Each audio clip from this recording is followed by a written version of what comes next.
Okay. All right, so going ahead and admitting everybody right now. Thanks.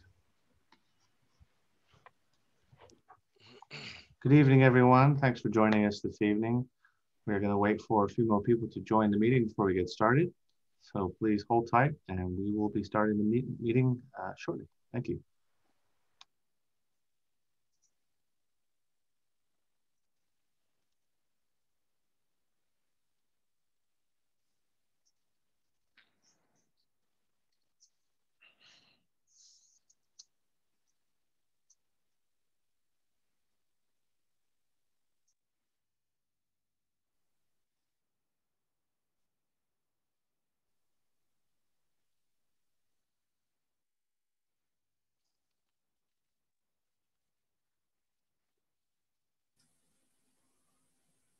Buenas tardes, vamos a iniciar en un par de minutos.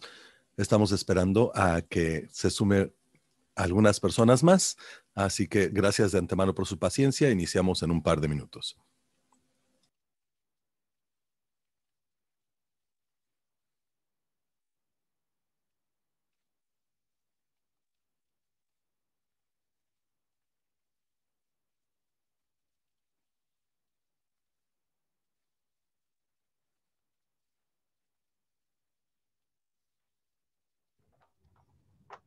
Good evening to those of you who have just joined us. We're still waiting for people to join the meeting.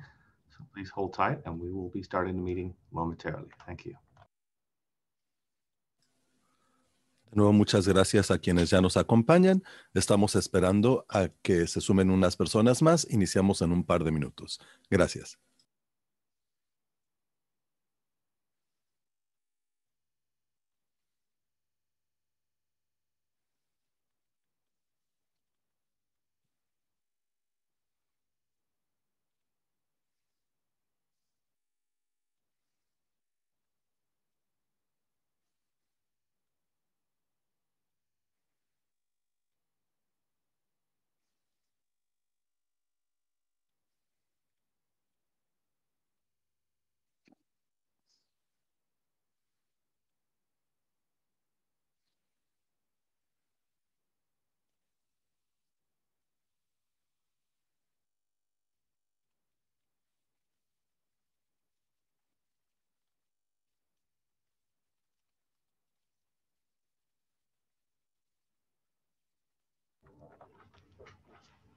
Good evening, everyone.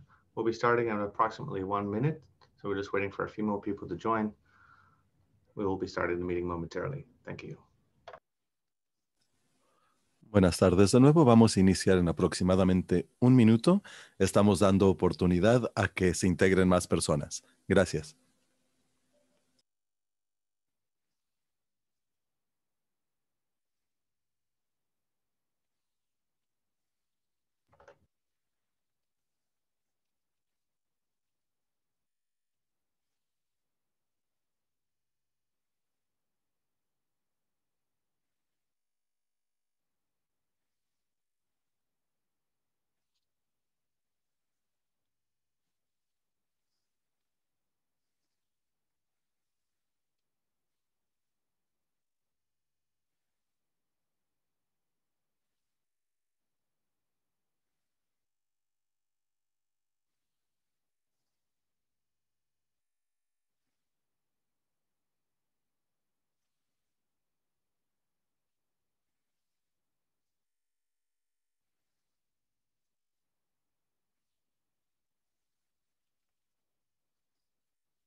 Okay, good evening, everyone, and thank you for joining us. We'll go ahead and get started. Before we do, we're just going to talk about a couple of things, including the agenda and webinar housekeeping. If I could have the next slide, please. Thank you. So it is also important that everybody select their preferred language, whether that be English or Spanish, from the interpretation menu in your Zoom below. Both English and Spanish interpretation is available for tonight's meeting. Todos deben seleccionar un idioma preferido en el menú de interpretación. Inglés y español está disponible en el menú.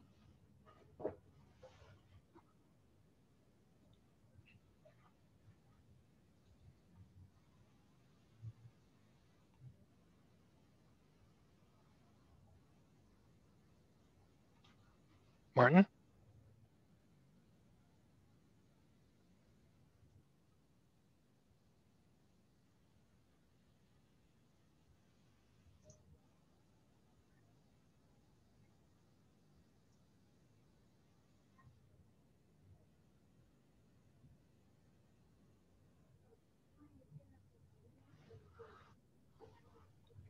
Thank you, everyone. My name is Martin Reeder, and I'm the Principal Planner for the Planning Division with the Community Development Department here at the City of National City. Before I go any further, we'll talk quickly about the agenda this evening. First, we'll start with introductions of staff and the consultant group working on the project. We'll talk about webinar housekeeping as far as questions and answers, and then we'll go into 3 separate presentations, first being land use and housing, the second one being transportation, and finally safety and the climate action plan. And we'll be having some breakout activities, which I'll talk about in a moment, then some general question and answers, and then finishing up with closing remarks. We hope to take approximately 2 hours this evening.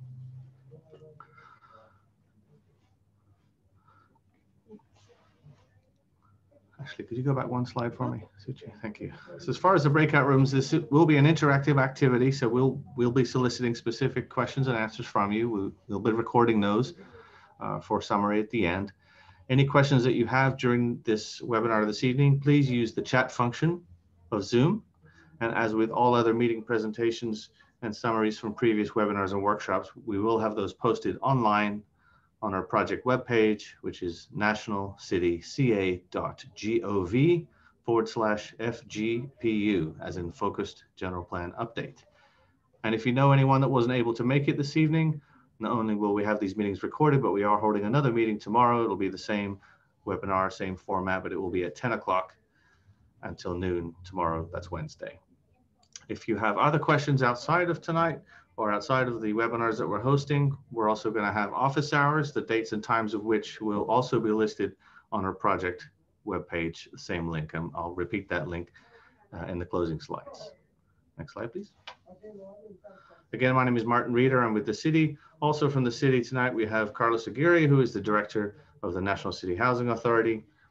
We have Angelita Palma, who is the housing programs manager, also from the National City Housing Authority. And we also have Myra Martinez with the Housing Authority, who is our housing program specialist too.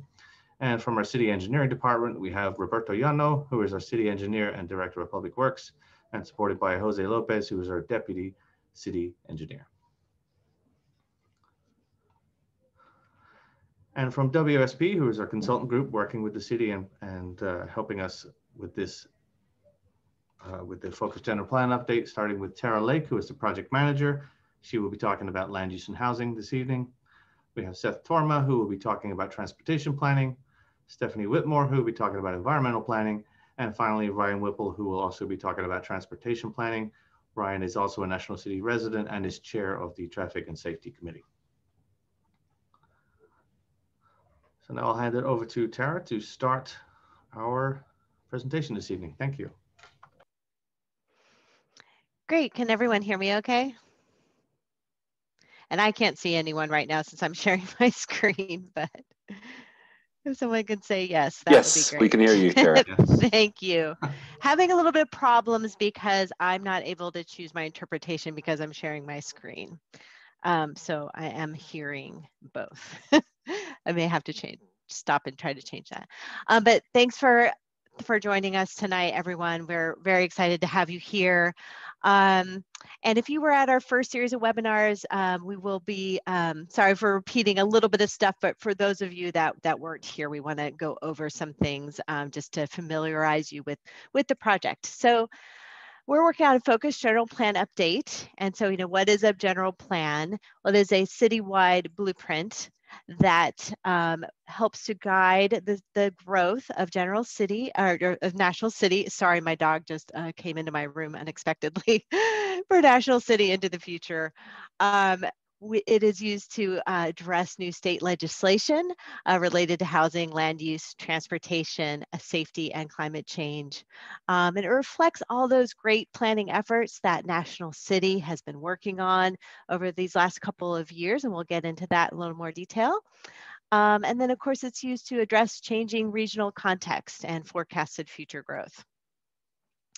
And so what we're working on is update to the housing element, the land use element, transportation element, safety element, the climate action plan.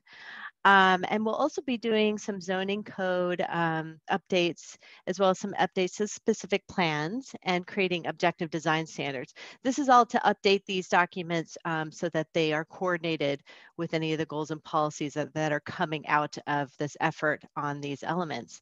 And we'll also be doing a supplemental program EIR. And to go over our schedule with you, we started doing our existing conditions analysis back in the spring of 2020. And you can find this on the project website. We do have a land use and the transportation existing conditions analysis there. We conducted a survey using the platform MetroQuest back in the summer of 2020. We did a series of 4 webinars, and then we also held office hours. In the fall, we conducted stakeholder interviews, and then we have worked on the vision, goals, and policies. And then in the winter, we began with our land use and mobility recommendations, which we'll be going over today. And we are holding, of course, doing this webinar as well as holding office hours. We have submitted the draft housing element to the Housing Community Development Department of the state. So it's in their hands right now. They are reviewing that document. It's on our website and it's open to public review until April 1st. And then after that, we'll be finishing the drafts of these elements. We will also be finishing up the climate action plan. And then we'll be beginning our environmental review and conducting the technical studies. And then following upon that, finishing up the environmental review in the fall and in the winter. And then we'll be going into hearings and approvals. And here we have we have announced the webinars through social media, through the mailer seen on the screen, which we sent out to all residents and businesses. We also blasted this through our the city email listserv.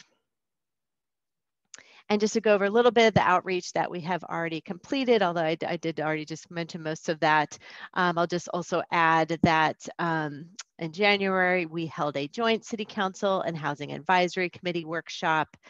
And then upcoming, which we'll go over a little bit more of this in detail later, but we will have the SER scoping meeting, as well as a Planning Commission hearing and City Council. And so now I'm going to go over briefly the housing and land use elements. And so what is a housing element? That really guides the development of housing here in National City. This is a requirement by the state. It includes policies and programs, goals and objectives. And that we'll go over here in a little bit. The regional housing needs assessment, also called RHNA. This SANDAG produces this for all the cities here in San Diego. And as you can see on the screen here, there's 5,437 units that the RHNA, what we need to address through the RHNA. And you can see the breakdown here of very low income, moderate income, above moderate income numbers. And so we've conducted a site inventory analysis. This is another legal requirement of the housing element. And you can see all the icons here on the right. You know, we look at whether or not the site is vacant or not, if there are mobility options nearby, if this was in a prior housing element cycle. We look at, of course, if the zoning, if it's already zoned for multifamily, look at the lot size, we look at the structure of any buildings or the structure's age of any buildings on the site, what the development capacity is of that site, look at property valuation, we look whether or not it's city or public owned, and we look at if there's been any development interest in that site so far. And for commercial sites here, we look at if they're empty, if they're for lease or for sale, or if some of those property owners have talked to the city about that they are interested in selling. We also, of course, look at if sites are vacant or not. And then the bottom row of pictures too, we look at what kind of amenities, services are close by, schools, and you know whether or not it's easily accessible to transit and other mobility options. And so this is what the site assessment looks like. This is in our draft housing element. So again, you can go online to the project website and look at this in more detail if you'd like, because I know you probably can't see it too well here on this slide. But so again, this shows, you know, we mostly focus on vacant sites, but also, of course, non-vacant sites. You don't have a lot of vacant sites in National City, but city-owned sites and sites that are in the downtown specific plan area, because those are already zoned for higher density, mixed-use districts and corridors, because also those are zoned for a higher density, and looked at sites that are already zoned for multifamily. And just to go over with you real quickly, programs that we're recommending in this housing element, we're looking at housing production monitoring program.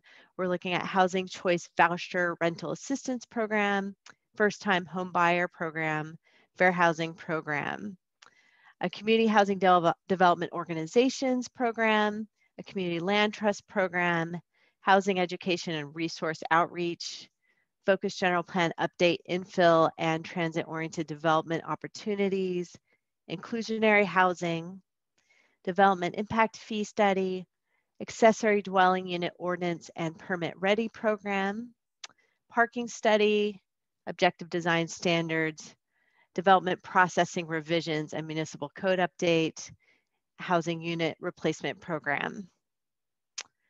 And on to what is a land use element. And I just saw something flashing on my screen. Again, I have a limited what I can see on my screen right now, since I am sharing it with the PowerPoint, and that could be Q&A. And I just want to repeat what Martin said. We are going to be getting to Q&A when we go to the breakout rooms. And so you'll have a chance to talk to one of us that are working on these elements, and to staff as well in those breakout rooms. We'll also have a Q&A session at the very end of our program tonight, where you'll use the chat feature and we'll answer you questions that you have. So land use, this is of course used to look at the distribution, the location, and you know what this land can be used for housing, for businesses, for retail, for industrial use, for open space, public use, etc. And so this is a map of the existing land uses. You know, right now you can see that the yellow is residential. So, you know, primarily you have residential land use in National City. And then you can see in the red that this is along your corridors, and that's zoned for commercial and office and mixed use. And that is where we have some higher density, and of course in the downtown area, as well as in the Toto area south of there. And then you can see in the purple, that's the industrial uses close to the water. And this is the zoning map, which is of course more detail of what can actually be built in these zones. And we, of course, examined the existing and proposed transit lines, you know, including the trolley as well as buses. And we're looking at candidate transit priority areas. These are areas within a quarter mile of an existing or planned transit stop, being trolley or bus with a certain frequency of bus stop. Also, it has to be 2 intersecting bus lines. And so we're looking at some proposed rezoning, which I'll walk through with you. We don't have we have to go through a lot tonight, so so I'll have to walk through it a little bit quickly, but feel free to ask questions in the breakout groups if you have some questions. So National City embarked on a planning study called Interconnect back in 2020. And this is really looking at a complete and connected community. It's talking about, you know, what can you really get to in 10 minutes in a 10-minute transit ride, a 10-minute bike ride, a 10-minute walk. And the idea of that you really can get to most of the services that you need day to day through one of these methods and don't have to rely upon a car. And so our rezoning efforts definitely looked at with the philosophy of a 10-minute neighborhood. And so one of the areas we're looking at is D Avenue between 4th and 30th Street, looking at rezoning it from RS2, which is 9 dwelling units to acre, to RM2, which is 48 dwelling units per acre. And the reasons being that there is a bus line that runs along D Avenue. It's within a proposed transit priority area. It's within a quarter mile of downtown. It's close to services. And as you can see on this slide here, it has existing multifamily on this block as well. And in the interconnect plan, it calls this for a high propensity for a 10-minute neighborhood. And this next slide just shows you the area in which we're talking about here. You can see how it's currently zoned, that yellow color, which is RS2, and then we are proposing to rezone it RM2.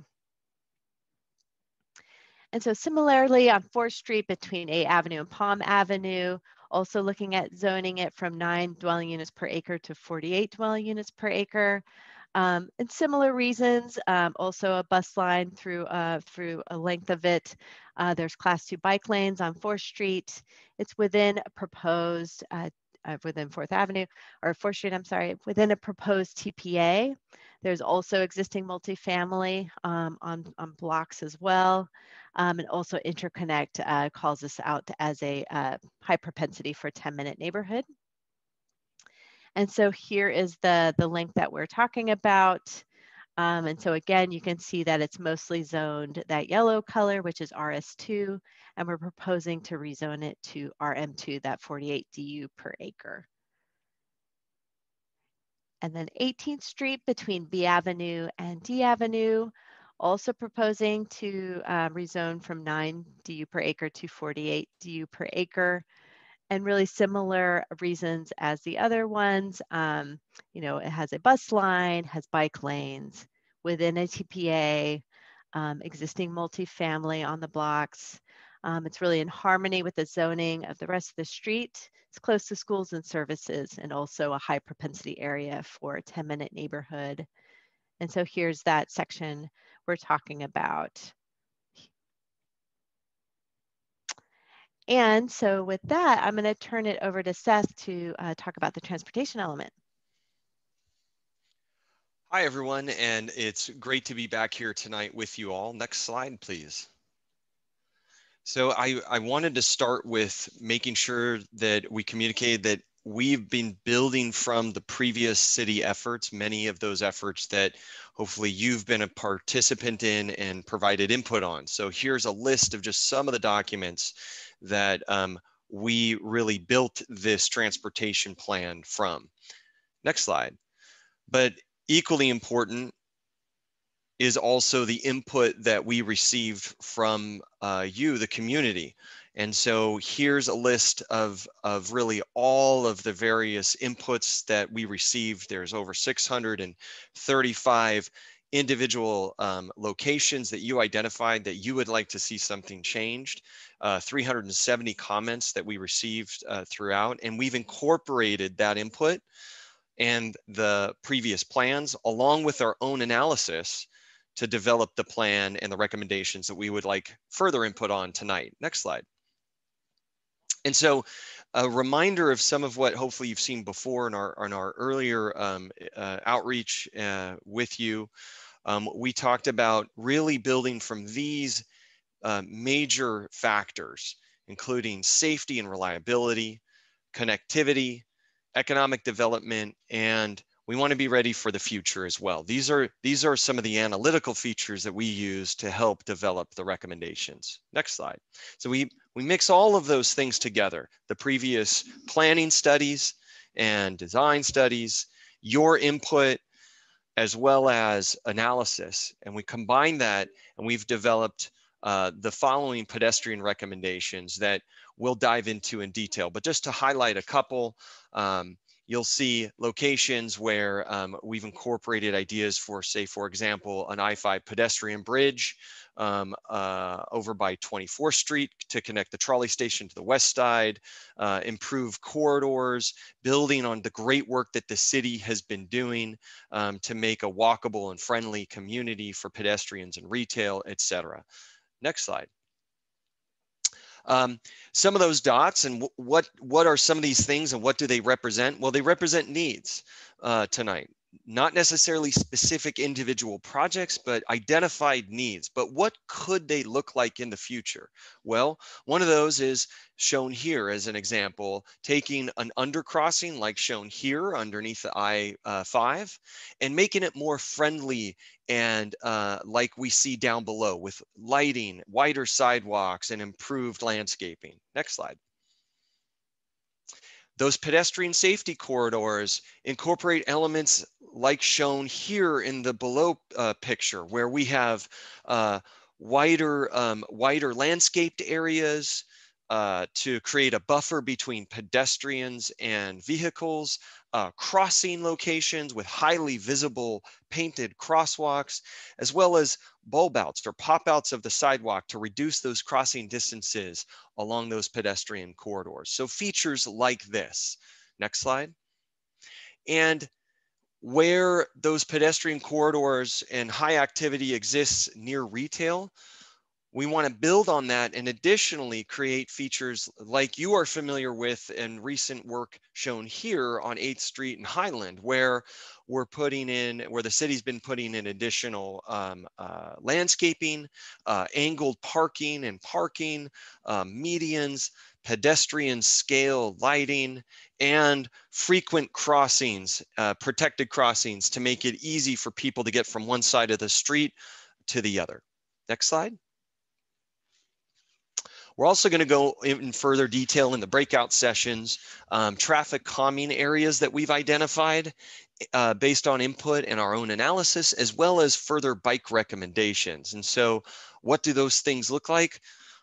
Let's show some, on the next slide, let's show some pictures of what types of traffic calming might be you are familiar with in your city. So looking at on the top here, looking at things like traffic circles that slow traffic down through neighborhoods, traffic calming features like median choke points is what they're called, or chicanes where they narrow the street a bit to slow traffic down, very visible painted identification for bicycle lanes and other various features as shown here, like this chicane. Next slide.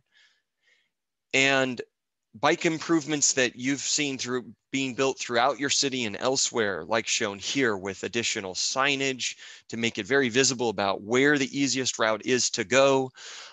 Really wide bike lanes called buffered bike lanes to give even more space in between vehicles and the bicyclists, and separated bike lanes as well.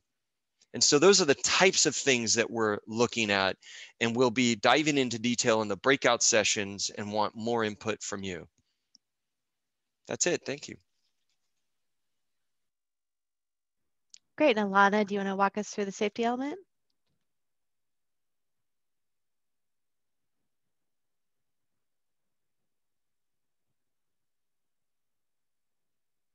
Suchi, is Alana muted? No, it's showing on my end that she's connected to audio. Alana, maybe if you can just drop in the chat box if you're troubleshooting some audio right now.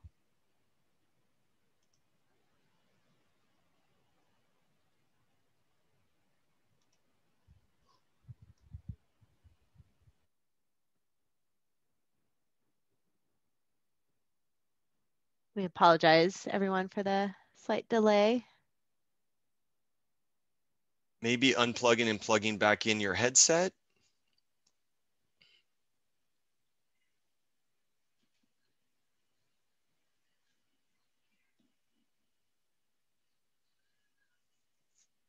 Can you guys hear me now? Yeah. Got it. Oh, sorry about that. It was working prior to this.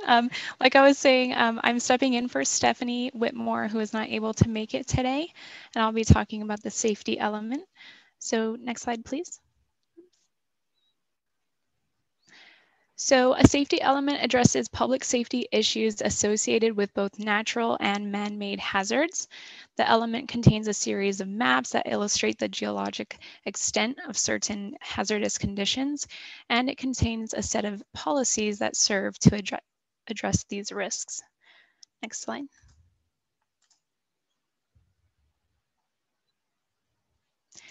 The contents of the element update remain fairly consistent with the adopted 2011 safety element.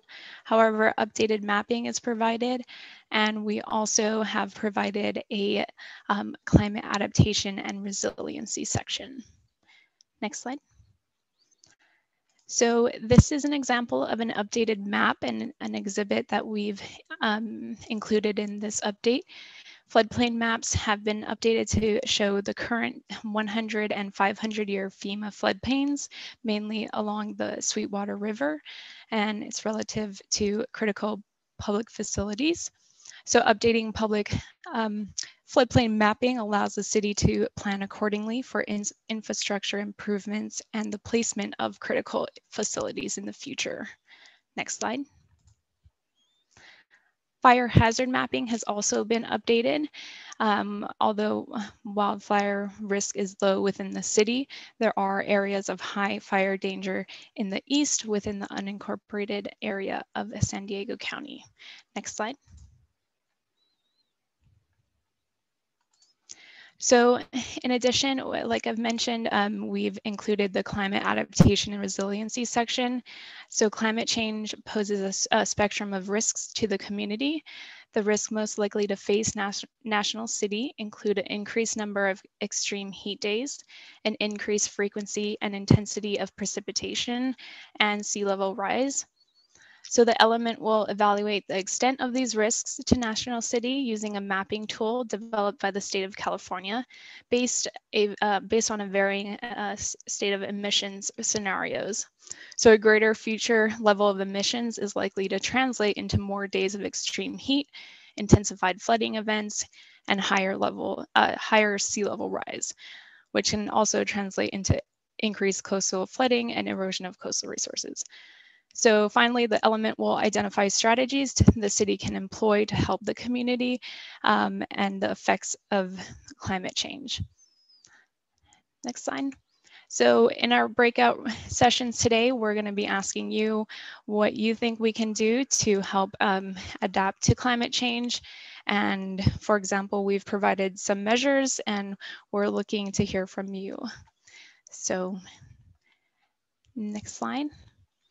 Now I'll be focusing on the climate action plan, and here we'll focus on GHG greenhouse gas emissions. So the greenhouse gas effect is a widely accepted phenomenon. Human-generated greenhouse gas emission can contribute substantially to the greenhouse gas effect, where heat is trapped within the Earth's atmosphere, resulting in higher temperatures, rising sea levels, and other conditions harmful to man-made and natural habitats. For example, transportation sources such as vehicle exhaust and emissions from a power generation tied to energy consumption are largely responsible for majority of emissions around the globe. Next slide. The climate action plan guides the city, and it's a roadmap for the city to reduce its contribution to global climate change. Our first step is to inventory, take in data from the city and the agencies and look at where we currently stand with our greenhouse gas emissions, and then forecast for future years, looking at a business as usual forecast. Then we want to create emission reduction targets, and they'd likely align with state targets. And to hit those targets, we propose measures and policies. And finally, we implement performance standards and monitoring programs. Next slide. So as shown on the slide, this is the 2018 inventory prepared for the 2021 CAP. The Climate Action Plan will address emissions by sector, including transportation, commercial, industrial, residential, solid waste and wastewater, and water. So as you can see, transportation takes up about 60% of all community-wide emissions, followed by commercial and industrial at 30%. Next slide. So the next step, like I mentioned, is developing and modeling projected future emissions based on a business as usual scenario. So this, you can see what emissions would look like in the future if nothing further was done relative to climate mitigation. Next slide. So the city then set appropriate emission targets that align with state emission reduction targets. And state targets are set by a series of legislation and executive orders that have been enacted over the past decade or so. The state has met its 2020 targets. However, achieving reductions necessary to meet 2030 and 2050 goals will be a little more difficult for both the state and local communities because a lot of the low-hanging fruit have already been achieved. So you can see we have a far way to go to meet that 2030 goal. Next slide. So this graph shows a business as usual emissions in dark blue with our mitigated forecast in light blue, which only really includes right now community choice energy. We're currently looking at measures and solidifying what our measures will be to forecast. So here we're showing one mitigation measure being the CCE, and that's in light blue. And you can see it's a little less effective in National City due to the high reliance on natural gas as opposed to electricity. So once we've solidified our mitigation measures, we'll run another model to ensure we're reaching our goals. And the goal being the dark blue line there. Next slide. So this is a comparison between 2005 emissions in the dark blue and 2018 emissions in the light blue. It's a side-by-side by sector. So you can see transportation went down mainly because of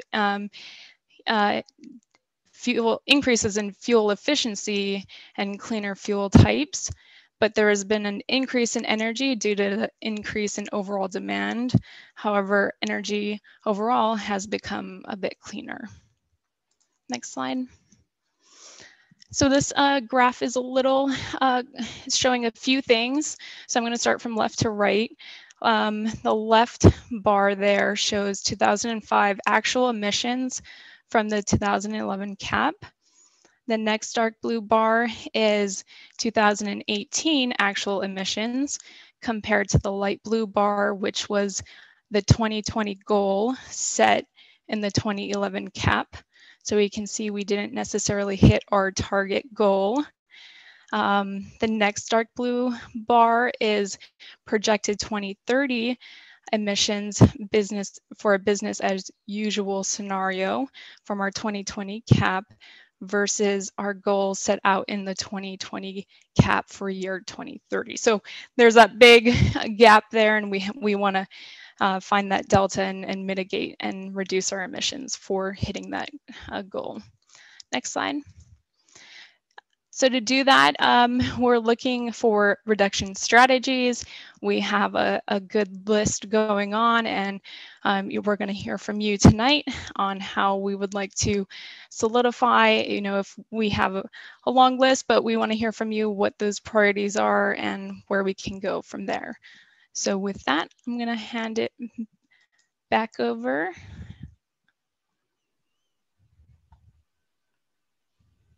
Great, thank you, Alana. So I believe Suchi now is going to be putting us into our breakout rooms. Yes, so everybody should be getting an invitation to join a breakout room momentarily. If you are listening in on the Spanish line, please go ahead and write your name into the chat box. And that's just to ensure, if you're accidentally moved to a room without the translator, we can bring you back so you can listen in on the Spanish audio line. And if you do find yourself accidentally moved, one of your facilitators should be able to move you back with the translator. So we are going ahead and opening breakout rooms. Please go ahead and join if you see an invitation.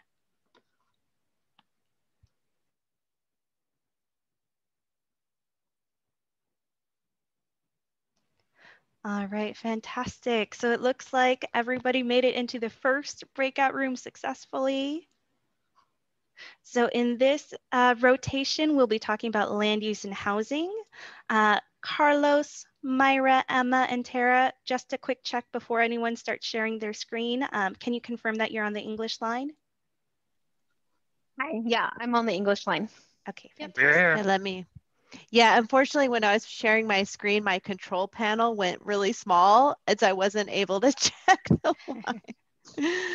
Oh, well. But yeah, welcome everybody. And we have an activity that we're going to go through. And so we'll get your comments and then there probably might be some time for some Q&A. This will be about 15 minutes long, and then you'll be whisked off into another room where you'll talk about transportation or climate action plan. So Emma, do you want to share your screen and show the activity, please? Great.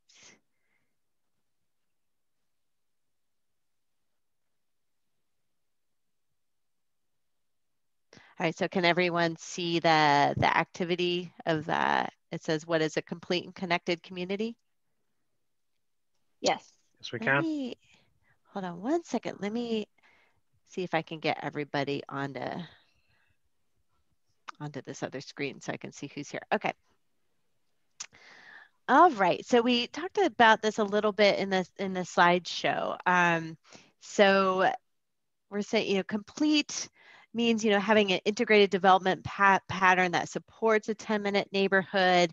As you can see in this transect, that, the idea that the grocery store, a school, restaurant, open space, offices, community gardens, transit, etc., is all kind of within a 10-minute kind of walk or bike ride.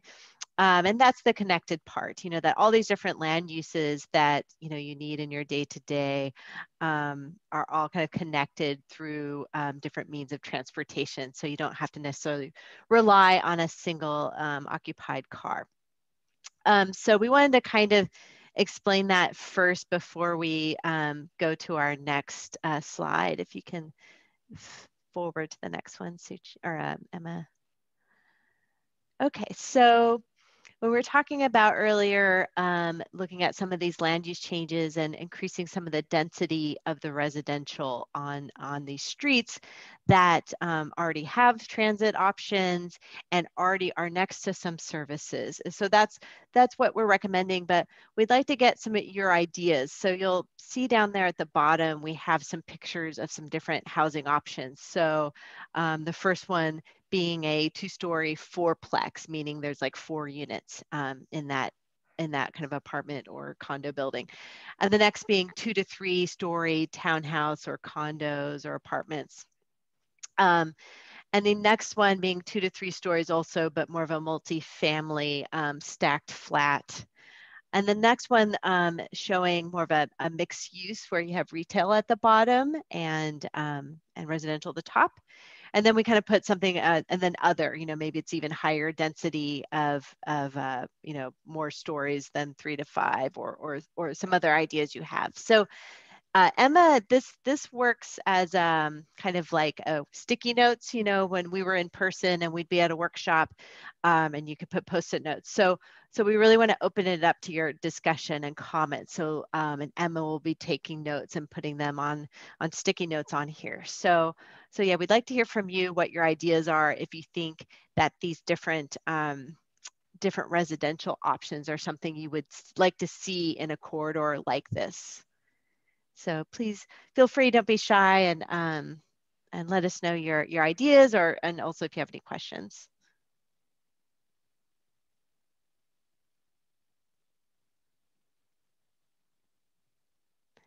Anyone want to get started? I mean, do you feel, these areas have a mix of single family homes with some residential that's already multifamily, as you can see in the picture there. So we're just kind of wanting your input that, do you feel that having some other kind of apartment and condo buildings would be appropriate, appropriate scale, appropriate kind of density for this kind of area? Yeah, and just to clarify to our participants, you should be able to unmute yourselves. And let us know if you can't by typing. Hello. Yeah, hi, this is Stephen here. Stephen Gaspar. I work with Kyer Builders. Hi, Stephen. We are an active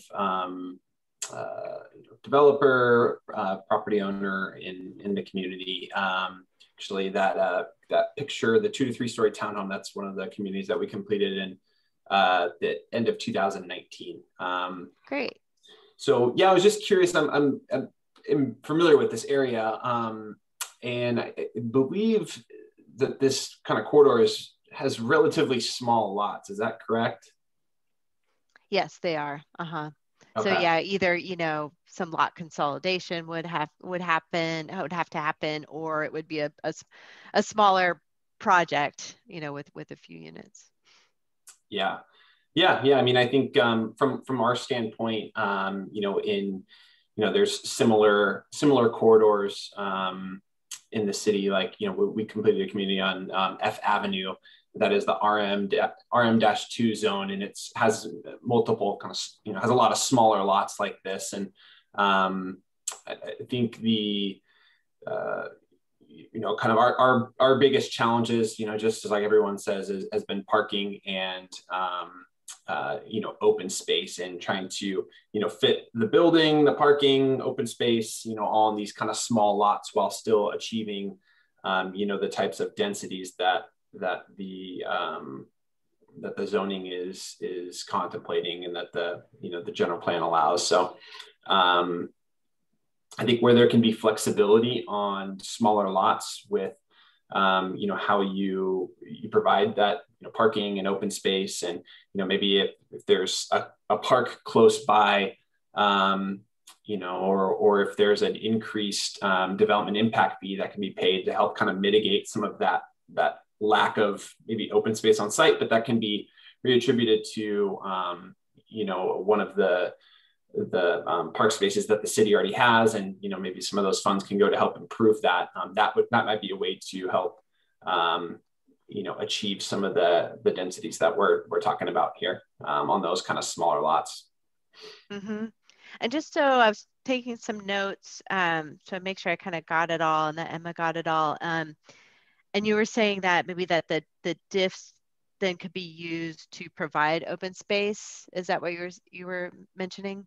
More of like an in lieu, like an in lieu. I mean, the city is basically fully built out, so there's few opportunities for probably new park space, although there's that great new park down by the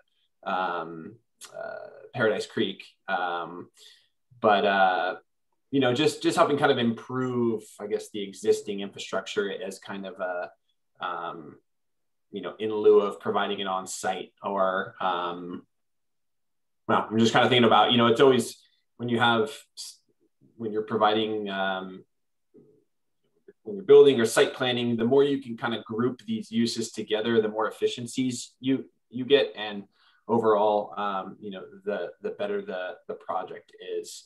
So I'm just kind of thinking out loud on ways where you have, these small sites where you're trying to provide a little bit of parking, a little bit of open space, and ways you can kind of consolidate to create a little bit more efficiency.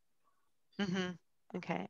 So you're saying that the city's open space requirements for multifamily can at times, if it's like a smaller project, a smaller lot, that it could be kind of a barrier to be able to build what you want to build. So you're saying, so do an in lieu fee instead. So that way they can consolidate that money and use it on something else in the neighborhood for open space down the road.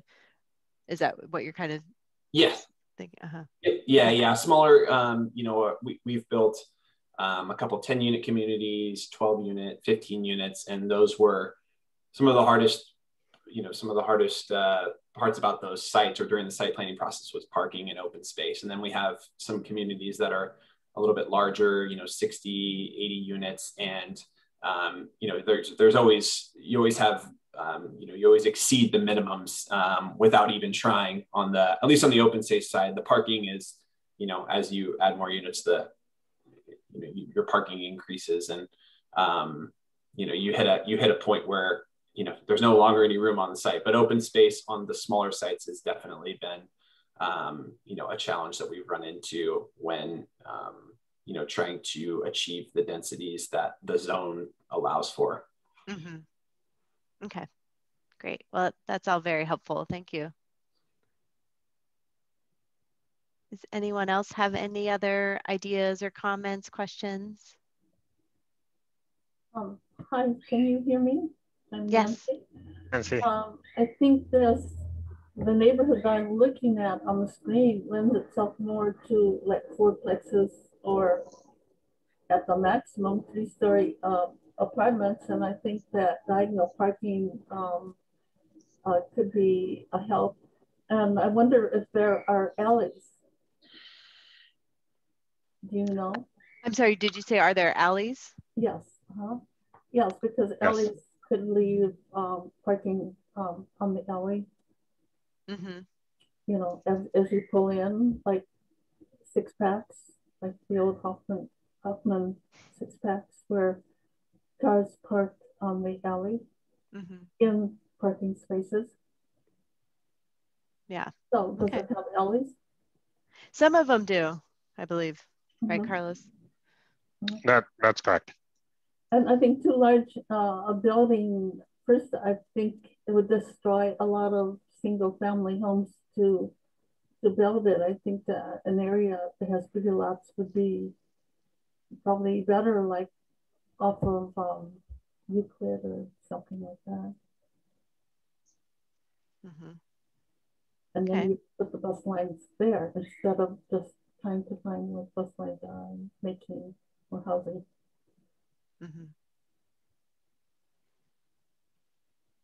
Okay. Thank you, Nancy. Do you have any other comments? No, not at the moment. Okay, thank you. Does anybody else have any questions or comments?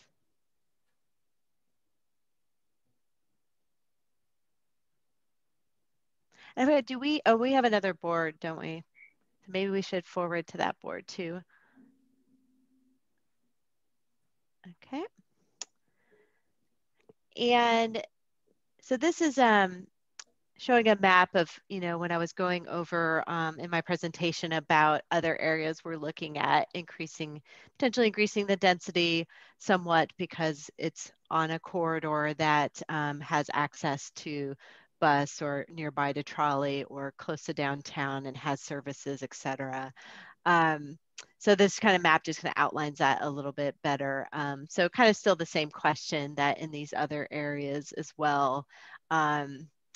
You know, do you, or also maybe where else besides what we've indicated? And like you were saying, Nancy, that, you know, you could see this more in other areas that don't have single family housing, but that are kind of already have denser.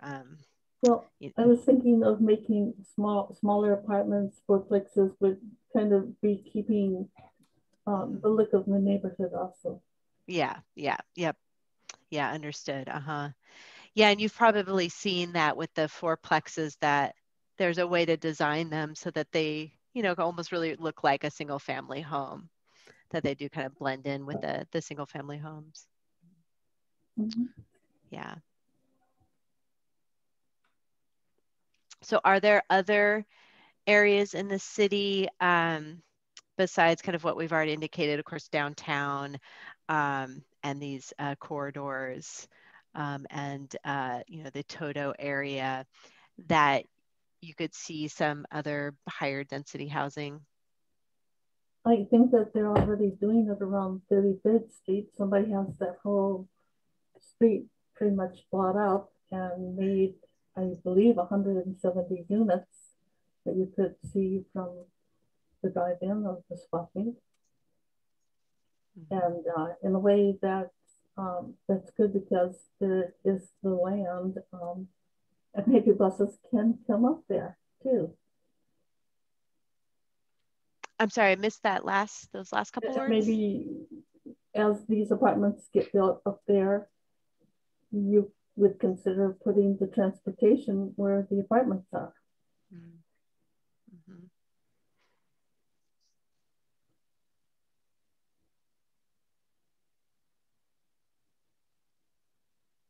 And I guess the swap meet could become a great housing project if the city was, you know, favorable to that landowner.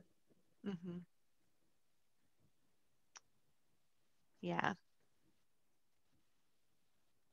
And I believe in the site inventory, Suchi, was that the swap meet site, was that an area indicated? Yes, that is an opportunity in the housing inventory site analysis.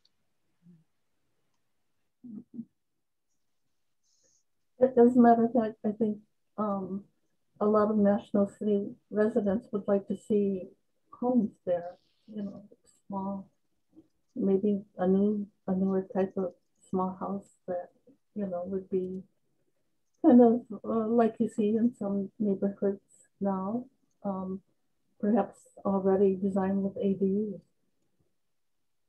Mm-hmm.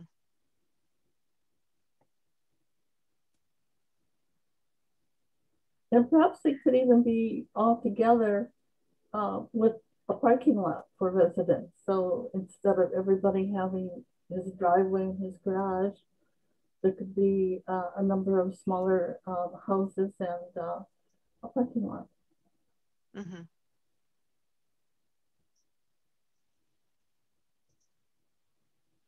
There are on the east side of the 805 along 8th Street, there are quite a few large properties that are zoned institutional. Have those been considered for residential? Yeah, and you're saying on 8th, east of 805? Yeah, on Euclid and the 8. Yeah, I believe we looked at some of those having the same idea. And Carlos, you can remind me, but I'll have to look back at our housing element, but there were some that were zoned kind of institutional, that I think we were looking at a couple of those, you know, potentially kind of rezoning. We can definitely go back and look at that area for increased housing densities as well. Yeah, and it might have been on the west side that I'm thinking of, but it was, but I know what you're talking about. We had a similar idea there. Mm-hmm. Okay, thank you. Yeah, we'll look into that.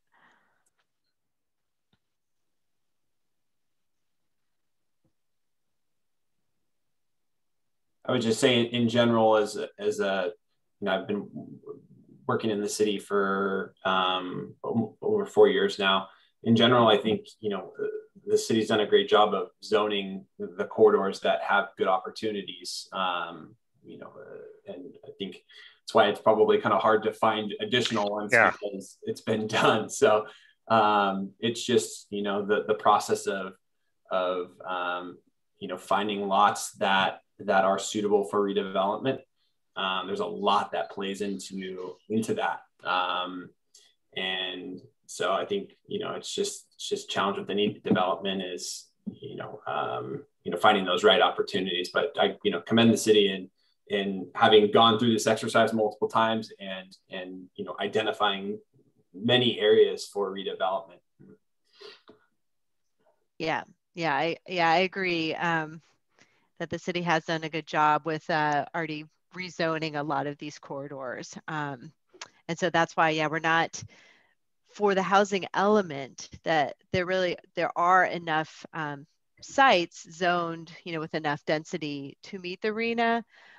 But we are recommending these others to be slightly upzoned to just help to provide more opportunity for more housing, you know, just more choice for developers, et cetera, to put in some housing, so that way it gives that flexibility, and so that, you know, National City can hopefully meet those RHNA goals. But yeah, getting to your point, it's that the city has already kind of rezoned those areas and done a good job. So just I was just gonna say, just a quick time check. We'll be rotating facilitators in about 1 to 2 minutes. Thanks. So if there are any burning thoughts. Final thoughts and comments? This has been great feedback for us. I have a quick comment. I just wanted to remind everyone that we do have the draft housing element for the 6th cycle available on our website. And on there, we do have our site inventory map, and that the map and all the information starts on page 109, in case you're curious to find out what sites we have on there for future use as well. Thank you, Myra. Yeah, thanks, Myra. And Stephen, do you have any other thoughts about how, you know, the regulations could be changed to help you to build housing?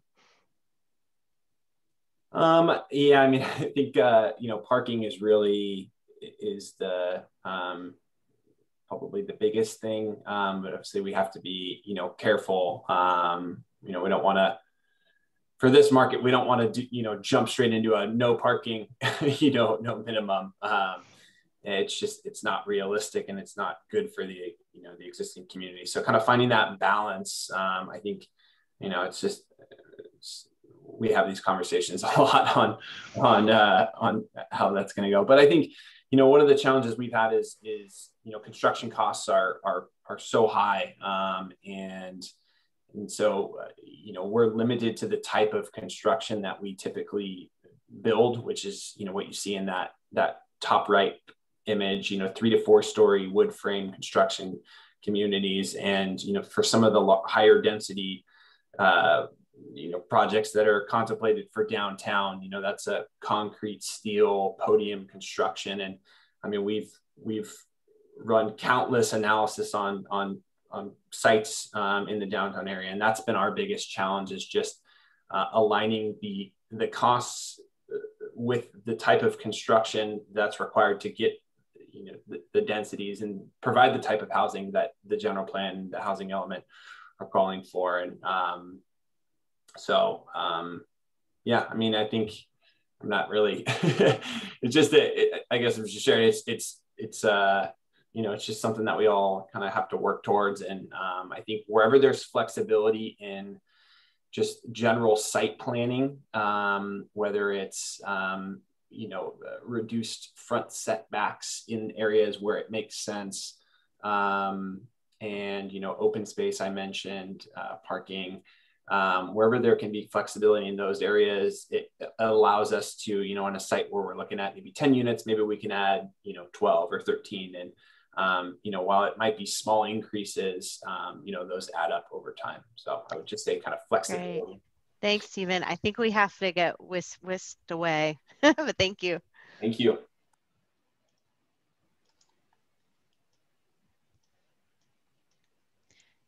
Hello, everyone.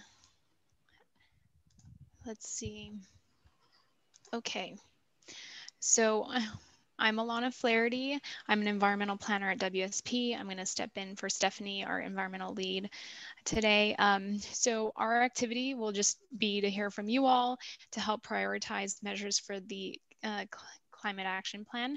We're going to incorporate some measures and hopefully forecast emission levels to ensure that we're hitting all the goals that we targeted. So I'm going to share my screen and we'll just get started. So, do you guys, oh my goodness. Can you guys see my screen? Yes, we can see it. We Okay. can. Thank and you. just to note, if you aren't comfortable speaking in person, you can put your question in the chat box and I will verbally let Alana know that a question is there. Yes, thank you, Annie. Okay, so how this will work, basically we have a few measures here identified. This is focused on the transportation and land use section. We want to prioritize our measures that we have here listed by green being the first top choice, blue second choice, and yellow is the third choice. I know I'll give you a few minutes to read this, all these measures, and after we get some feedback and we rank the measures, if you don't see a measure you think that is relevant and you'd like to include, just let us know and we're happy to add a sticky note and take those notes. So I'll let you all read these for a bit. I know there's quite a few there. So like I'm sure you're aware, we are on a time schedule. So this will be pretty fast moving. And Alana, do you want to change the two that are coded? Yes. Yes. Thank you. These were just two That's examples. For example, this would be yellow, and we'll change that to blue, yellow. Okay. And for this activity, we will be moving through about 5 slides for different topics. So if you do think of something later on or a different slide, let us know. We can come back and add that. Yes. So once you've read them, just shout out what you think is really important to you, or not so important, or if you don't see any and you would like to add one. Yeah, so everyone can come off of mute if you're comfortable.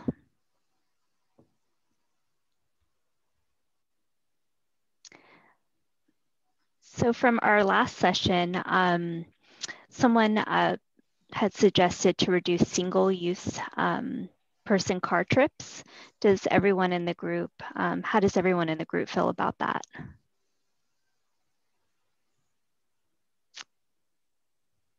I think that was a good one, a good suggestion. Yeah, thank you. Yes. Mm-hmm. Yeah. So what were some of the other popular measures?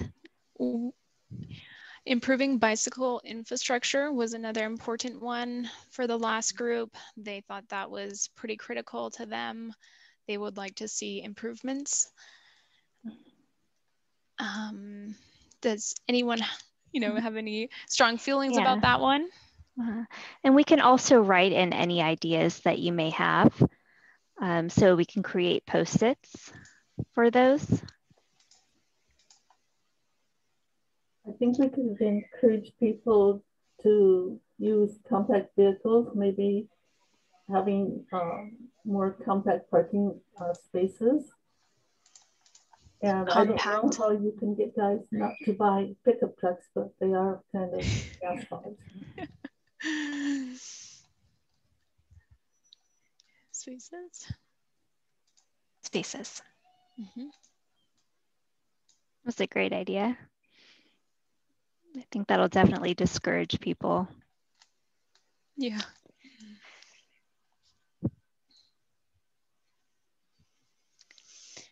Another important one for people was to have dense housing near transit stops. That kind of reduced the amount of vehicle miles traveled for people, and they thought that would be important. I know that the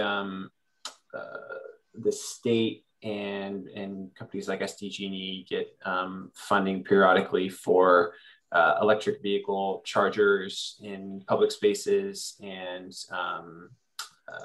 actually private communities as well, commercial developments. And so I'm sure that the city is, I believe I've actually seen some of those chargers around the city, but whenever the city can, get front of the line, whenever those funds are available to provide that as an amenity to the community. I think that's, just going to be more and more beneficial as electric vehicles become more of the norm.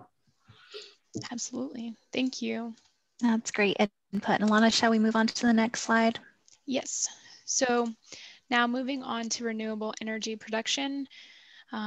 Here we have some measures. I'll let you guys read it for a few seconds.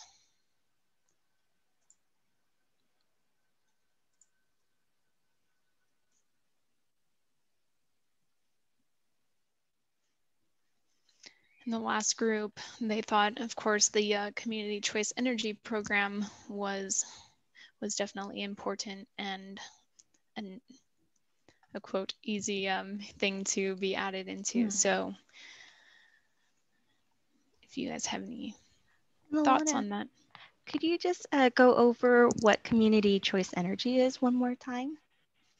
Yes, so basically the city could receive energy power sources from, let's say, solar energy, and the community could opt in to get their power from that alternative source. In some cases, it may be like a cent or two more, but it is by choice.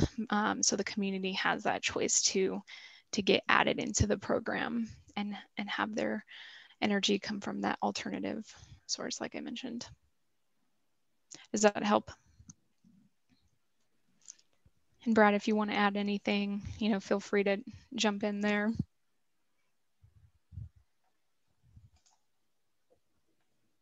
But smaller units would give you less energy.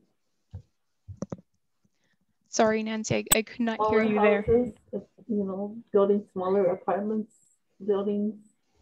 apartments and smaller single-family houses would become more efficient energy-wise, as well as having solar panels, I guess.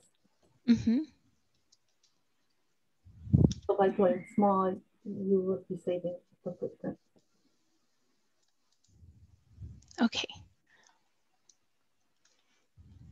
And Alana, it is time to move on. We can always come back if anyone thinks of anything else. Thank you, Annie. Moving on, we're going to look at residential and commercial building efficiencies. We're looking at cool roofs, educating community on energy savings.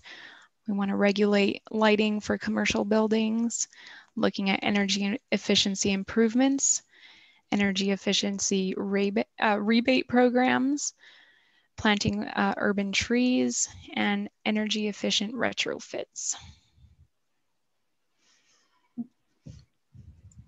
They all sound like good ideas.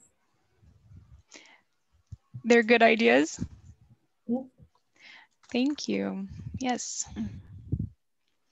Are any of them like particularly important to you?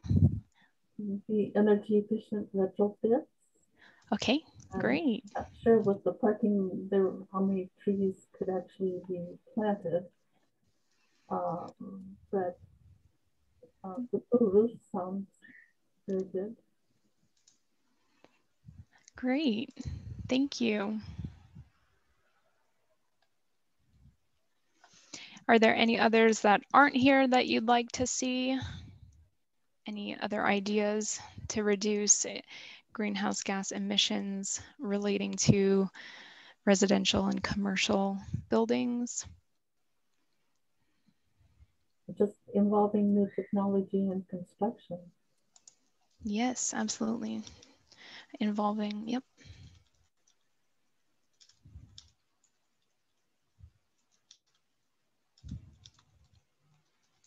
Thank you.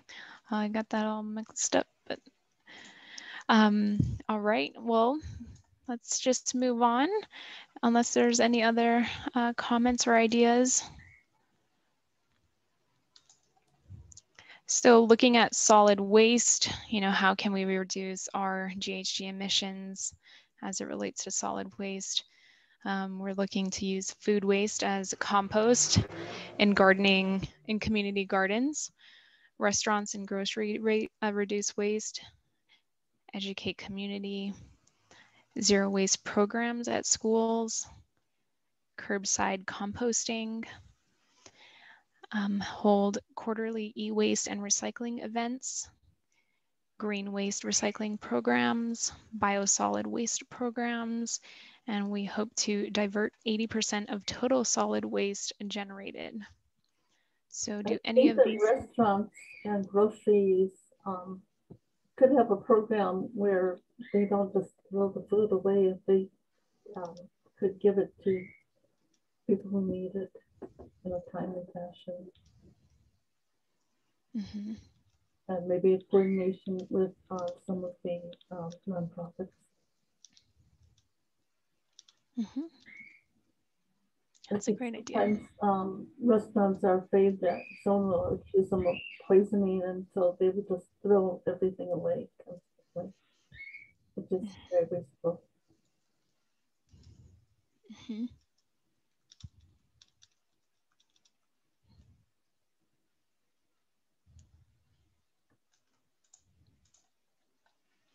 Maybe the same thing at schools. If someone doesn't want to eat part of his lunch, let them set it back. Mm-hmm. Or not take it in the beginning, not have to take a tray that's already established that has food in it that he doesn't like. Mm-hmm.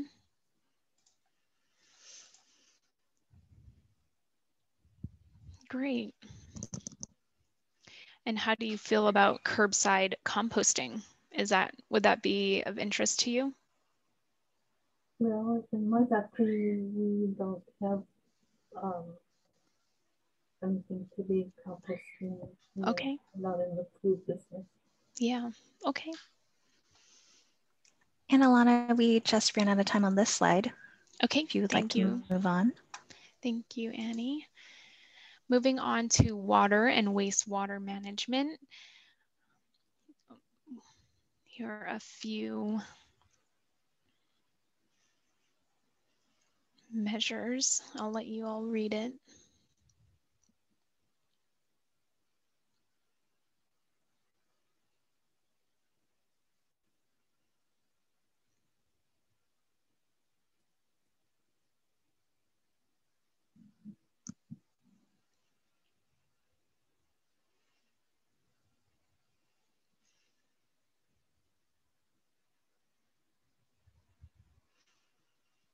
So are any of these important to you?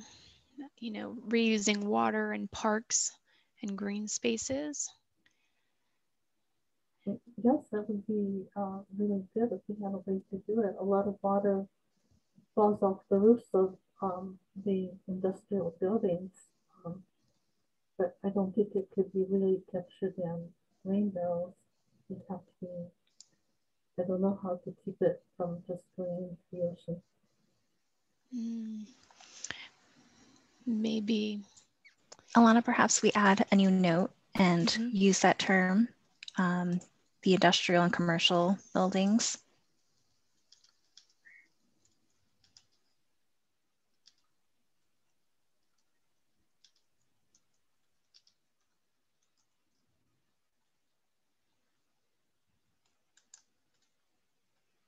Yeah, that's a great idea. So just a quick time check. We have about 5 minutes before we start to rotate the facilitators again. Okay, thank you. All right. Moving on now to the safety element portion. So looking at measures as it relates to adapting to climate change and natural events that may occur, like fires, extreme heat, flooding. You know, how can we adapt the city and the community we live in to be ready for these events? And, you know, these are some ideas. If you have any more that you'd like to add, please let us know. Well, I think the Martin Luther King already, lets people in on very hot days, just sit there in the air conditioning. total paving of the streets. I don't know how expensive that would be, but that is great. So, Annie, did you kept? Perhaps we add a term for community centers, like as heat cooling stations, I believe. Hopefully I'm capturing what you were saying correctly. Mm-hmm. Okay. So the city does offer cool zones when there's extreme heat. And we do offer that at our MLK Junior Community Center. So I'm glad you find that helpful. Yes, thank you. That is helpful to hear from you. Another one that was important in our last group was restoring creeks and maintaining floodway channels. In the case of a flood event, you know, that was important to maintain those channels. Yes, the creek by the new apartment building. I can't remember what the name of it is, but they cleaned up that whole area. I don't know if it's being maintained now, because I did see it with tires and things stuck there. But you could have like a program to keep things maintained and provide shade for people. Provide shade. Especially at the park. Yeah, okay. And shade. And this is our last slide, I believe, for our exercise, and maybe we can get a time check from Suchi, but if there's anything else we'd like to go back to, we can do that. If not, I believe you can either email Tara or ask us during Q&A.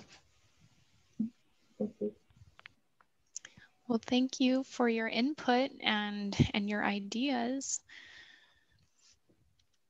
Yeah, so I'll be going through and rotating facilitators once again. Thank you, Suchi.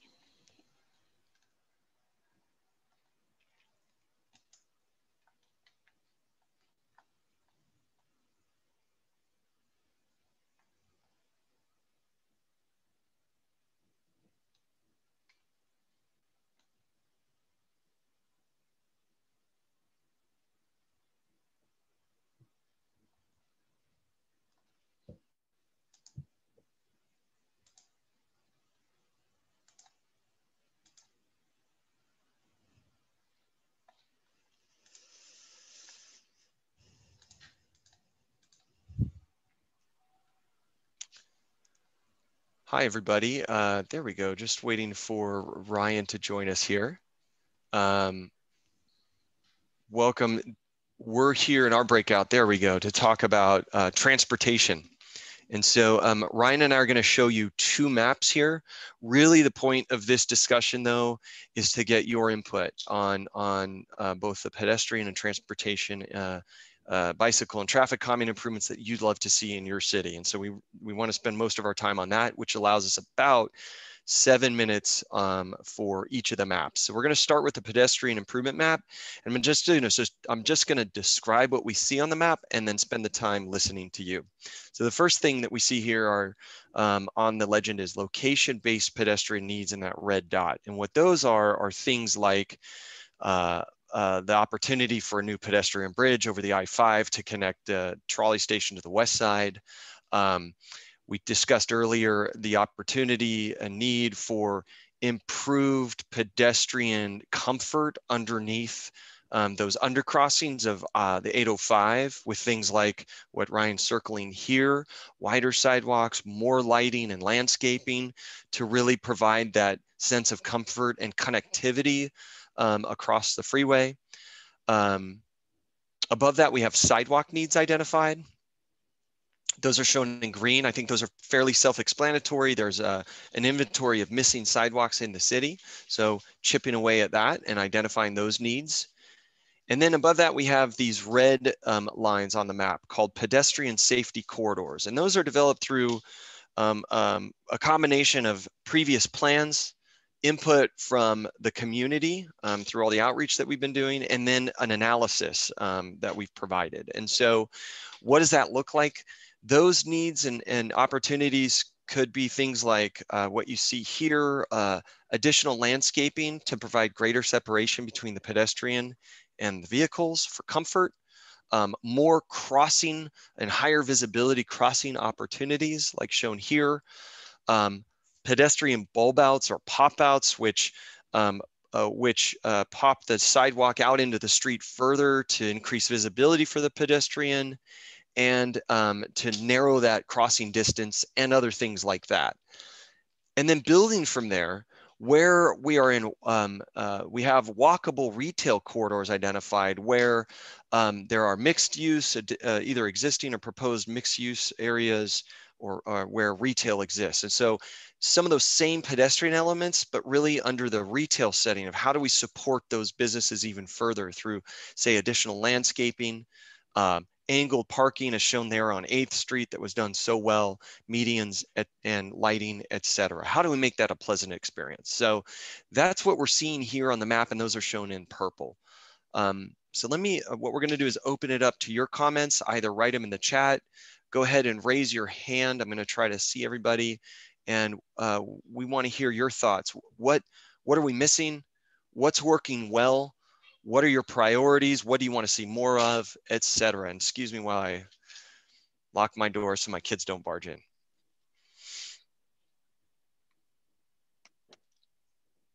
Are there any comments here? Yeah, one area that I'm not sure on the land use. That might be why it's not connected. But there's N Avenue between 8th Street and Plaza. And it looks like there might be like a little rectangle on this map. So you might have identified it already, but you know, it looks like a pretty, you know, well-trafficked connection from a residential area on 8th Street and, you know, north of that to the commercial along Plaza. So yeah, it might be a land use thing, but it doesn't look like there's a connection, and it looks like it's trying to connect there.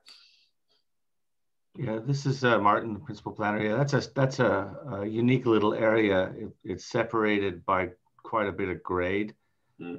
So it's difficult because of the adjacent land uses to simply put the street through without significant cooperation from the adjacent landowners, which we have tried from time to time. I'm sure Roberto can chime in more on that portion of street too. Absolutely, we're actually working on the design for that. There is a grant that we acquired for that area, which will allow us to actually make the connection for pedestrians and bicycles through there. Not so much for through traffic, but for pedestrians and bicycles and perhaps emergency vehicles. We're still under design, trying to begin the design on that. So, but great comment. By the way, Palm Avenue is a street that has big lots. So does Plaza right there in that area. And maybe that could be increased zoning and actual apartments being made. It's also pretty quick access to 805. Nancy, I'm sorry, I didn't quite capture what you were saying. Can you, okay. is Ryan capturing this? You know, we were talking about how D Street and 18th Street, and they had wide streets, but they had small lots. But Palm Avenue is an area that has big lots, as well as parts of Plaza right in there, which would be a good place to target apartment zoning. I've marked down Palm Avenue and Plaza as potential for increased zoning. Good. And we'll go ahead and pass that comment on to the land use team. Yeah, sorry, I know we're talking transportation here. No, it's absolutely fine. Happy to take down the comments so that we can, it's all to make the city better. Yeah, please. Certainly we're talking transportation, but any input is important to pass on. Thank you. When it comes to National City Boulevard, where my store is, you know, it is a big street to cross. I don't know what could help it. you know, or even slow it down. But it's quite a walk. Yeah, we're talking about the north end of National City Boulevard there, Ryan, just to let you know, sort of between 300-400 blocks. It's just as wide all the way down. Yeah. In one of our other groups, we also had some concerns about the northern part of National City Boulevard. So thank you for bringing that to our attention.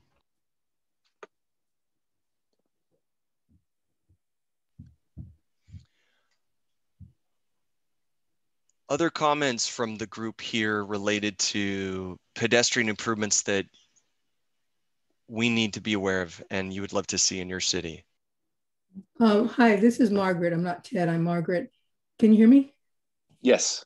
I was wondering about the pedestrian crossing by Paradise Creek Apartments. It seems that to get from the corner of the apartments to cross the street towards, for example, the 24th Street Marina Way, there isn't really a very defined pedestrian crossing. It seems almost dangerous. Are you intending to put stop signs there or actually paint in crosswalk designation? It's on like, what is that, 22nd? 22nd, okay. And it would be Hoover, I think. 22nd and Hoover. Well, let's make sure that we capture that. And let me, we have the city on the phone. I don't know, or on the line as well. I'm not sure if there's an existing project there right now that we should be aware of, but this is part of the process to make sure that we do identify those needs. So thank you for that input. Martin or Roberto, is there an existing design project that I know you have a lot going on down there? Yeah, I don't recall if we have the project for that area right now, but I'm glad that you're bringing it up, and we'll certainly be taking a look at that. So. Great. So not a crosswalk, but on the corner of Roosevelt and 4th Street, people who leave the military come down Roosevelt and go up 4th to their housing, and they drive pretty fast. There should probably be a turn lane and a stop sign, because when you want to make a left-hand turn off of 4th Street, you have to be careful, or you could actually get struck by a car coming at about 50 miles an hour. So you're saying that the speeding issue is on 4th Street coming from Roosevelt? It's on Roosevelt heading home up 4th Street. See, all the military leave the base, they cut down Roosevelt, and they make a left-hand turn on 4th, which is not a stop sign or anything, and then they head up the hill to their housing. Okay. So that everybody who's going down 4th or west on 4th is usually trying to turn left to get to the freeway access by Jack in the Box. Okay. So it's like you want to turn left, but they're in a mad drive to turn left and get home. But I just have seen near collisions there. And I guess if development ever comes to the downtown specific plan, there probably will be a stop sign there. Great.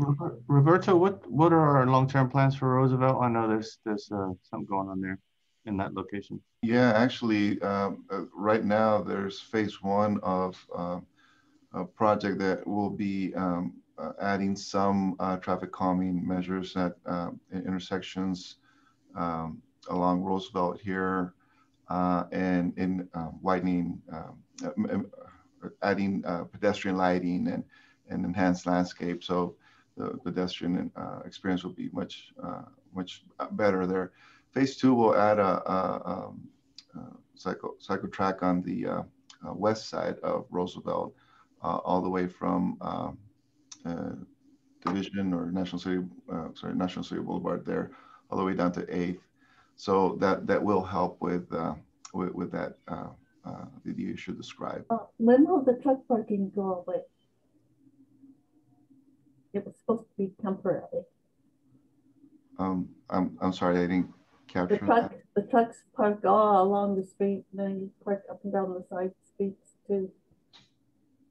The trucks, and people, and they only park there, not because they have business, but just because they don't get tickets there. Some of them just park there, get picked up and driven home by their wives or whatever. But there's a lot of truck parking that is supposed to go, but it hasn't. Yeah. Nancy, I think, did Ryan capture that truck parking issues along Roosevelt? Yes. Yeah. Yes. Great. Great input. And just a quick time check. We have about 5 minutes before we close this last breakout activity.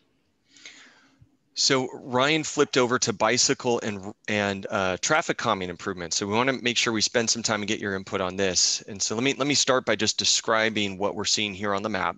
Ryan's circling in the brown line or dashed line are existing or proposed bicycle facilities. So that's there because network connectivity is so important for this. It's a network. And then next we have in blue, the darker blue there is new or improved bicycle facilities that we've identified. And again, through either previous plans, input from the community, or our own analysis. And then finally, in that lighter blue area, either the line or the shaded area, we've identified some opportunities and needs for traffic calming corridors and or districts. So these are areas where there's been identified speeding, there have been some safety concerns, et cetera. And so we want to make sure that we've captured your input and get your input on these. What do you like? What are your priorities here? Did we miss something? Let us know. So that's what we'd love to hear from you. And again, go ahead and raise your hand. Write in the chat. We'll be monitoring that, and or let us know.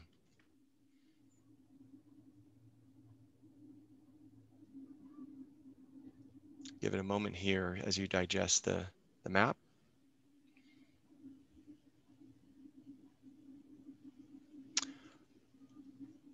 Anywhere where there can be a connection. I see the dotted line along 8th Street that kind of turns north on Roosevelt.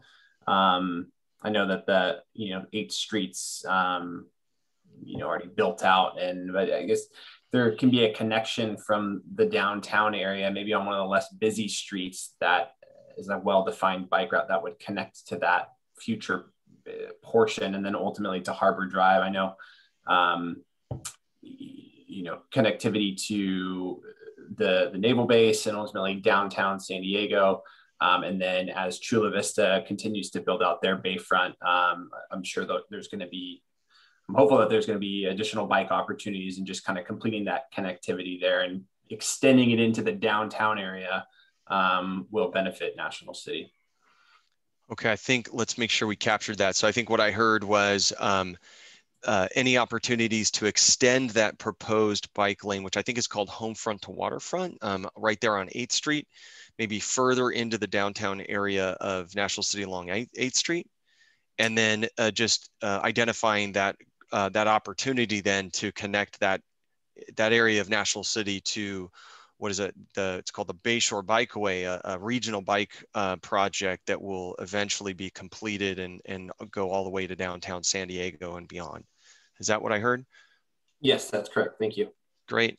So, Seth, just to comment that we do have a funded project on 8th Avenue that does that exactly, goes from Roosevelt, but it stops currently at the trolley station there at 8th. Next phase or future phases will connect all the way to the Bayshore Bikeway, but heard the comment loud and clear, and absolutely we're trying to make that connection ultimately. Great. I think there needs to be a program to get people to use their bikes, like maybe to bike for groceries, and maybe the grocery stores can install bigger facilities so 5 or 6 bikes can park, go to the grocery, come back out, and go home. So we have these beautiful streets, but not that many people are using the bikes, and if they could be using them for everyday activities as well as exercise, that would be really great. Great, Nancy. And I think what I heard was further connections to grocery stores, as well as additional parking at grocery stores to promote bicycling as more of a utilitarian and everyday use versus a recreational use. Definitely like part of this. Signage or something that says, you know, take the bike. Education programs as well to education. Yeah. Okay, perfect. Part of this as well, although we didn't focus on it here, is making sure that we also connect bicycle and pedestrian improvements to transit, as well as schools, etc. And that's certainly a part of this as well. Yeah. Fantastic.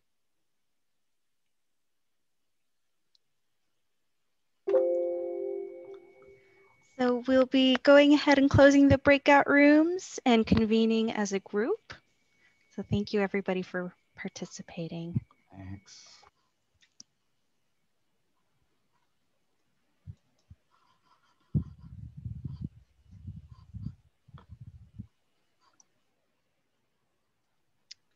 All right, thank you everybody for participating. We'll go ahead and go over the facilitators, what they heard, and open it up to some general Q&A while also covering the next steps. And just a reminder, if everybody could be sure to reselect their language preference below, that would be great as well. Thanks for the reminder, Suchi. So Seth, do you want to start and just kind of give an overview of what you heard in your 3 sessions? Absolutely. And could I do a time check? We have about, I'll probably use about 1.5 minutes to report back. Does that sound good? Okay. Yeah. So some of the key highlights, one, a number of areas for opportunities for and needs for additional traffic calming in the city. And there were a number of specific locations that were identified. And so I think that's a general comment that we heard and appreciated. Another comment that we heard was make sure that we connect to schools, transit, and as well as the bayfront opportunities in the corridor, and so in the city. And so we made sure to note that and identified a couple of specific opportunities to do so, both from a bicycle and a pedestrian standpoint. Another comment was to look at opportunities for creative uses of alleys, especially near the retail areas, and whether or not those could be transformed for other opportunities for access and other uses. There's a very great opportunity in many cities throughout the world that have done that, reused them. And as well as look towards educational campaigns to make sure that people understand the facilities and the opportunities to use the facilities. Some other things that we heard were looking for other improvements along the pedestrian corridors that we identified, like trash receptacles to help give places for people to put their litter. And then make sure that we also address new regional projects that are coming along, like the Regional Transportation Plan, which envisions new major transit investment that may make it through a national city. And so how can we leverage that to provide more accessibility to national city, to regional transportation? So those are some of the big highlights that we heard. And thank you everybody for your input. Thanks, Seth. Alana, let's hop to you. Sure. So we had some great feedback. A lot of the measures relating to transportation and land use were geared towards electrification of charging stations for vehicles, expanding the transit service, have denser housing near transit stops, and incentivize commuters to use alternative modes of transportation. In relation to the renewable energy production, folks were very interested in joining a community choice energy program. For residential and commercial building efficiencies, there were a lot that were of interest, mainly relating to efficiencies and retrofitting efficiencies, rebate programs, and educating the community on energy savings. Solid waste, we don't want to, challenges funding, and so we don't want to be a burden to the community by enforcing these measures. So we want to make sure that what we implement has a good enforceable measure to it, and a game plan on how it'll be fully executed. In regards to water and wastewater, we want to make sure we're mitigating flooding, especially in the Paradise Creek area. Looking at water efficiency rebate programs and planting water efficient landscaping. And just a few more, making sure we plant a lot of trees and providing cool zones for folks during heat events, and restoring creeks and maintaining floodway channels. So those are some top measures that we heard some priorities from. Great, thank you. I guess I'll go next. We talked about housing and land use. So we heard about that the requirements for parking for developers can be burdensome at times. So maybe looking at reducing some of the parking requirements. Also with open space requirements with some of these smaller infill developments. Also could be hard to pencil out that maybe look at doing an in lieu fee and then using that fee to do larger community-wide open space areas. And we talked about that, yes, sometimes where these corridors we're looking at do have small lots, and so that can be hard to build on, and that consolidating lots can be hard to do. It's not very easy. We also got some comments that because there are single family buildings around, homes around, that that maybe a smaller scale would be appropriate of fourplexes, and that maybe putting diagonal parking on the streets might help increase that on-street parking. Also using alleys, alleys that exist for parking. Also talked about the swap meet site that is down in the southern portion of National City, that might be a good site for housing. Also talked about the east side of 805, that there are some institutional zones there that seem to be underused, and that could be potential for housing. And that just a general flexibility in planning for housing, in zoning, et cetera, could help. And then we talked about the city of San Diego has been doing a lot of innovative things lately. They have come out with a complete communities plan that was adopted recently. And one of the main tenets of that plan is an opt-in program, and that when you do opt in and provide affordable housing, that you get increased density. And this is beyond what the state's density bonus program is. And that they're already seeing that this is very popular with developers and well liked, so that we should kind of look at that as for some inspiration. And then we talked about, I'm sorry, somebody said. And we also talked about land value capture, that when you increase the zoning on a site, that that site is then more valuable. So there's different ways you can then, that maybe the city, after they've rezoned something, that they may take that into a fund, and maybe that's used for something else, for open space in other areas, or put into a fund that really helps development be built. What else? I'm down to my kind of next group.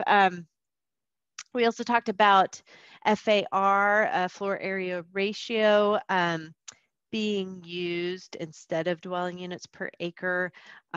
This is used in our downtown area right now on downtown National City and for commercial property, but it does allow for more flexibility, and it does encourages increase in density, and so I think so that's also something we can look at, and we talked about also projects going what we call by right versus the entitlement process.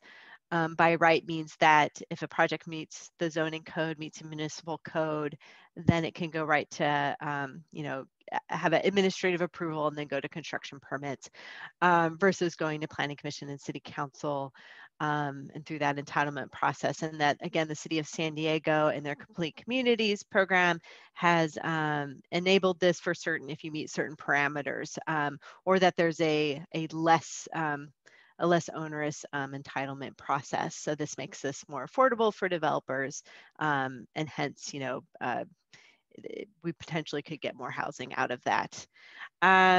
We also talked about, and then I'll wrap up, but about that home buyers or first-time home buyer, that's really important, and that we need a mix of rental but also home ownership opportunities. So that if we should look into that some more.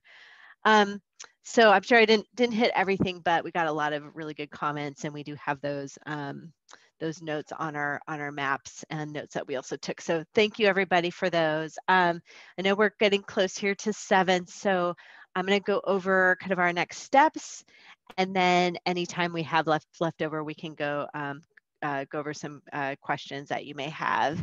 So we have another webinar tomorrow. I mean, if you want to join us again, please do at 10 a.m. But also tell your friends and others to please join us. They're interested. And also we're going to be having office hours on Thursday, March 25th from 3 to 5.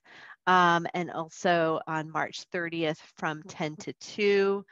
And this, you really can call us anytime, but we just wanted to set aside some time that you knew you could get a hold of us, that we weren't busy doing other things.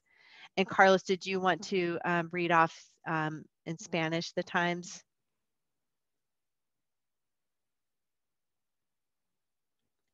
Is he there?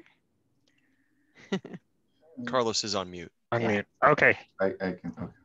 Go. Okay, thank you. Actually, sorry, I just saw from Carlos that he did read it into the Spanish channel. So I think we're okay. Okay. Thank you. Also, our housing element draft has been submitted to HCD, but we have the draft online right now. So it's there for public review. So please provide us any comments that you have by April 1st. The next slide.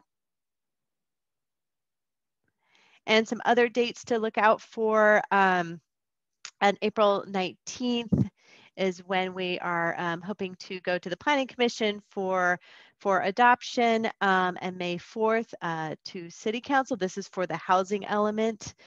This does go on a separate track than the rest of the general plan update, and that's because we have to meet the state deadline.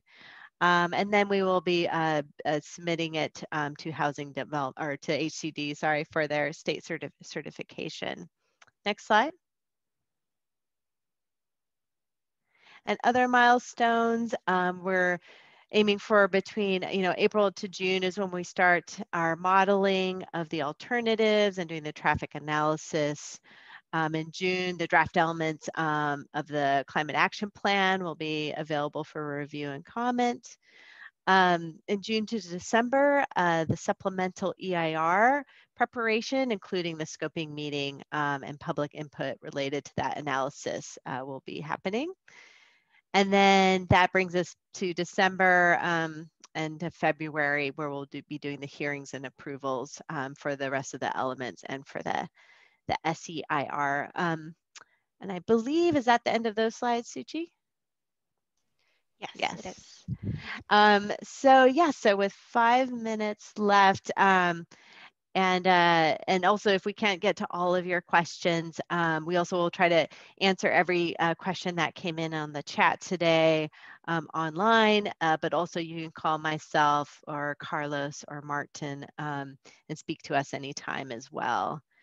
And so let's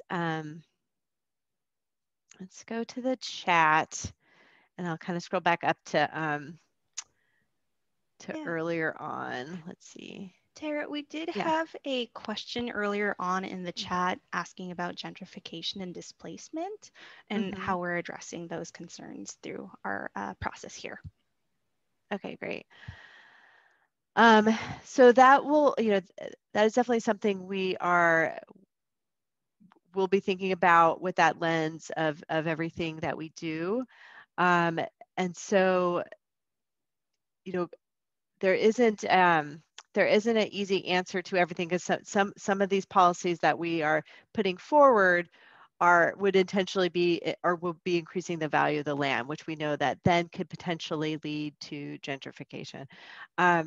We do have policies that for dislocation, that any of the currently affordable housing that it will have to be replaced.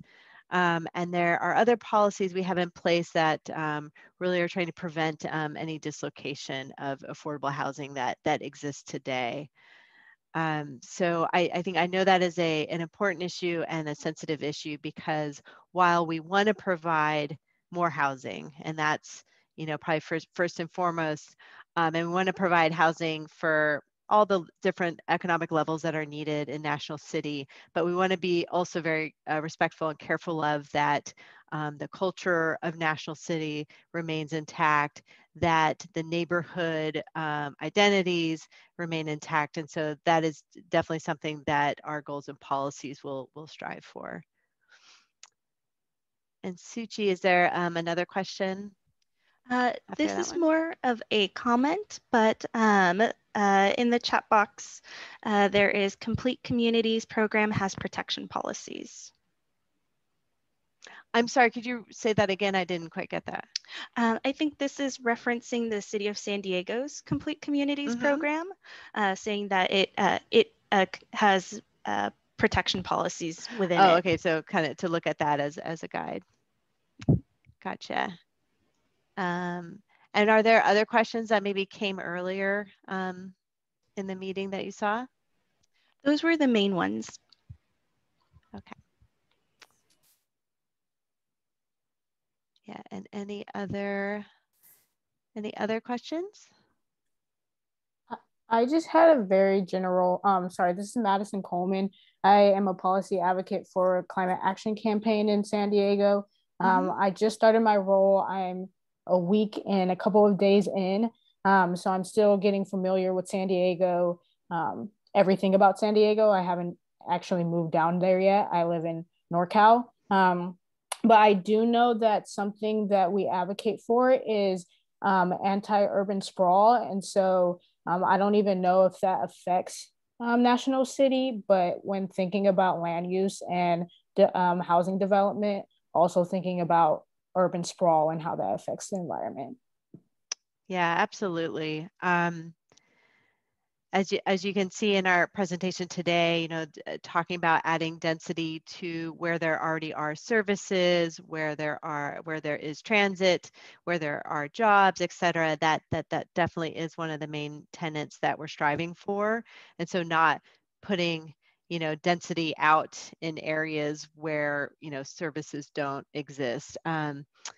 But National City being a very kind of built out community already, and we do have these urban cores, but that is where we are directing our future density, is where these services and facilities already exist.